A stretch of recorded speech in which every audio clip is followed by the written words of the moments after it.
تقریر پیش کرنے کے لیے درویش غازی کو دعوت دیتا ہوں اس شعر کے ساتھ۔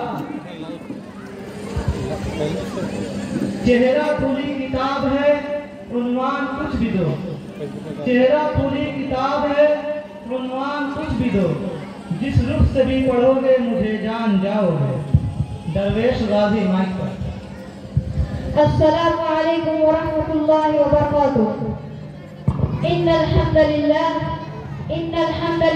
نحمده ونستعینه ونستغفره ونعوذ باللہ من شرور انفسنا ومن سیئات اعمالنا، من يهده الله فلا مضل له ومن يضلل فلا هادي له، واشهد ان لا اله الا الله وحده لا شريك له، واشهد ان محمدا عبده ورسوله۔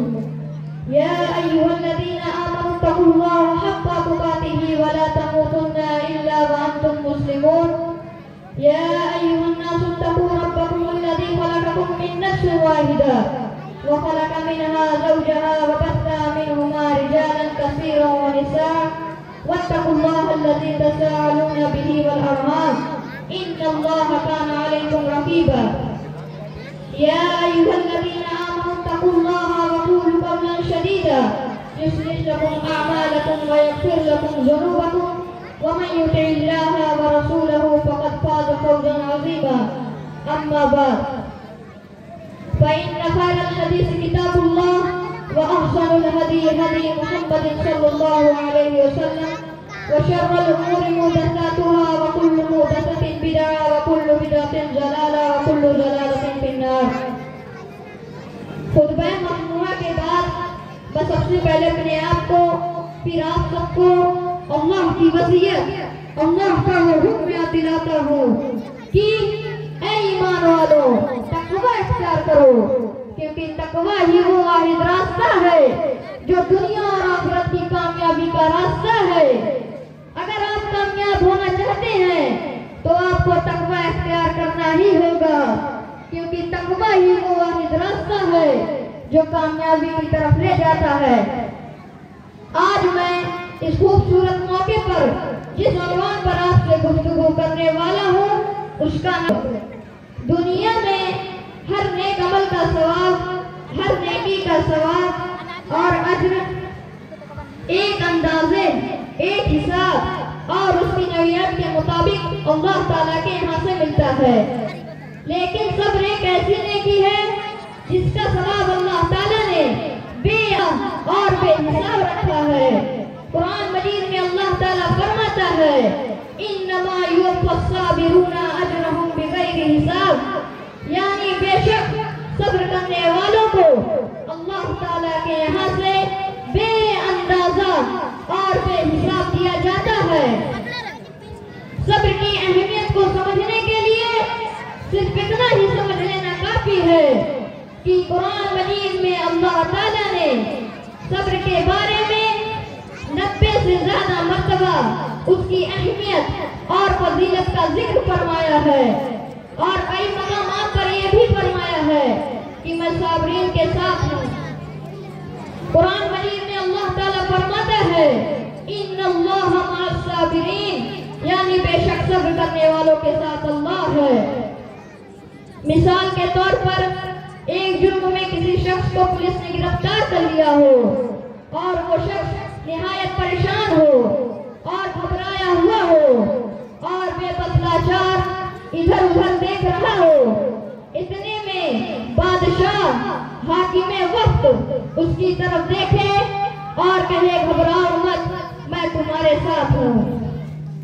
اب بتائیے کیا وہ شخص ڈرے گا؟ بالکل نہیں، کیونکہ وہ جانتا ہے جس کے ساتھ بادشاہ ہو، حاکم وقت ہو، پولیس ڈپارٹمنٹ اس کا کچھ نہیں بگاڑ سکتی۔ تو یہاں حاکموں کا حاکم، بادشاہوں کا بادشاہ، شہنشاہوں کا شہنشاہ رب العالمین خود کہتا ہے کہ میں صبر کرنے والوں کے ساتھ ہوں، اور جس کے ساتھ اللہ ہو پوری دنیا کی طاقت مل کر اس کا کچھ نہیں بگاڑ سکتی۔ آئیے پہلے صبر کا مفہوم سمجھ لیتے ہیں۔ عربی کے جس لفظ میں صاد، با، را کے حروفوں اس لفظ میں روکنے اور بند کرنے کے مفہوم پائے جاتے ہیں، جیسے روکنا، بند کرنا اور قید کرنا۔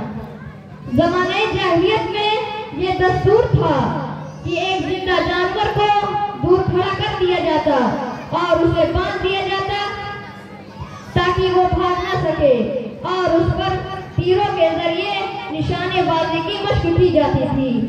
ایسے جانور کو عربی میں مسمورہ کہتے ہیں۔ ظاہر سی بات ہے اسے مسمورہ اس وجہ سے کہتے ہیں کیونکہ وہ باندھ دیا گیا، روک دیا گیا اور قید کر دیا گیا۔ اسی لیے اللہ کے نبی صلی اللہ علیہ وسلم نے فرمایا، نہا رسول اللہ صلی اللہ علیہ وسلم عن المسبورہ۔ اللہ کے نبی صلی اللہ علیہ وسلم نے کسی زندہ جانور کو باندھ کر اس پر نشانے بازی کو حرام قرار دیا ہے۔ اللہ کے نبی صلی اللہ علیہ وسلم کے زمانے میں ایک مقدمہ آپ صلی اللہ علیہ وسلم کی خدمت میں پیش کیا گیا، جس میں دو ملزم تھے۔ استغاثہ کی طرف سے ثبوت پیش کیا گیا کہ اللہ کے نبی، یہ دو آدمی جو ملزم کی حیثیت سے آپ کے سامنے پیش کیے گئے ہیں، ان میں سے ایک نے مقتول کو پکڑ رکھا تھا اور دوسرے نے مقتول کو قتل کیا تھا۔ اللہ کے نبی صلی اللہ علیہ وسلم نے فیصلہ سنایا، اقتلوا القاتل واصبروا الصابر، کہ قتل کرنے والے کو قتل کر دو اور پکڑنے والے کو قید کر دو۔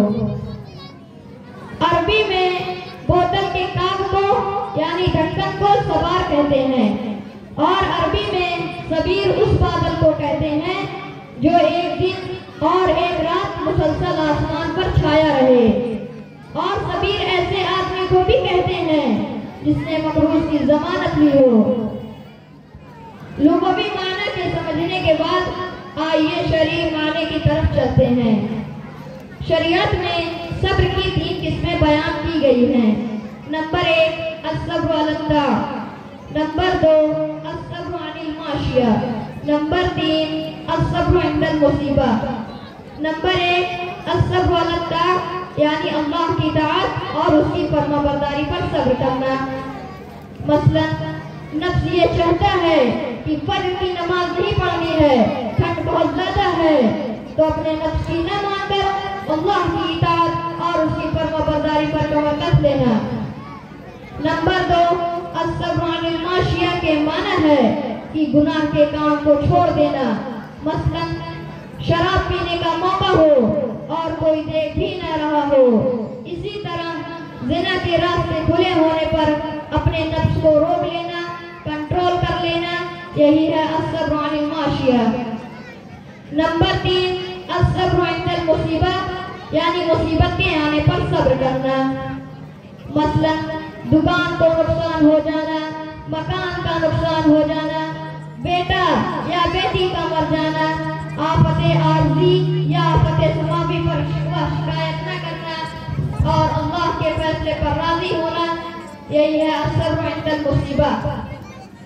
اور انہی صابرین کے بارے میں قرآن مجید میں اللہ تعالیٰ فرماتا ہے، یبشر الصابرین الذین اذا اصابتهم مصیبہ قالوا انا للہ و انا الیہ راجعون، یعنی صبر کرنے والے کو بشارت دے دو کہ جب ان کے اوپر کوئی مصیبت آتی ہے تو وہ اپنی زبان سے ایک کلمہ نکالتے ہیں کہ ہم اللہ ہی کے ہیں اور اسی کی طرف واپس جانا ہے۔ اسی طرح قرآن مجید سورہ عصر میں اللہ تعالیٰ فرماتا ہے، والعصر ان الانسان لفی خسر الا الذین آمنوا وعملوا الصالحات وتواصوا بالحق وتواصوا بالصبر۔ قرآن مجید میں اللہ تعالیٰ زمانے کی قسم کھا کر کہتا ہے، قسم ہے مجھے زمانے کی، تمام کے تمام انسان خسارے میں ہیں، لیکن وہ لوگ جو ایمان لائے اور عمل صالح کیا اور حق کی وصیت کی اور صبر کی وصیت کی۔